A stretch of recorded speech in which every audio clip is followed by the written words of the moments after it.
To conclude this program, let us take a look at cutting tip care and maintenance.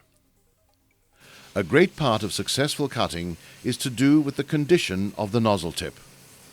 A good cutting tip has a sharply defined and flat profile. It is normal, after prolonged use, for tips to lose their sharpness and flatness. A rounded tip can, in many instances, be restored to a flat condition by careful filing, using a smooth, flat file.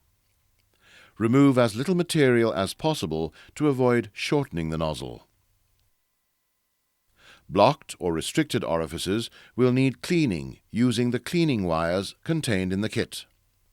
This tool should always be used after the tip has been filed to remove the burrs left from filing.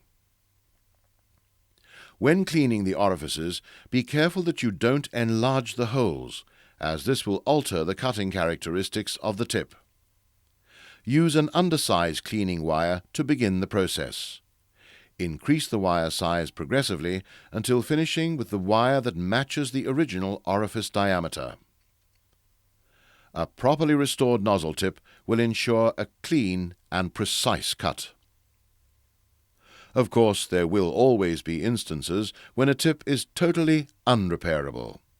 It is hard to believe that this sort of damage can occur, but here we see a tip that, owing to gross negligence, has melted. Earlier in the program, we mentioned that the gas seating surfaces of cutting tips must be clean and undamaged. A sure sign that the surfaces are not in good order is this carbon deposit.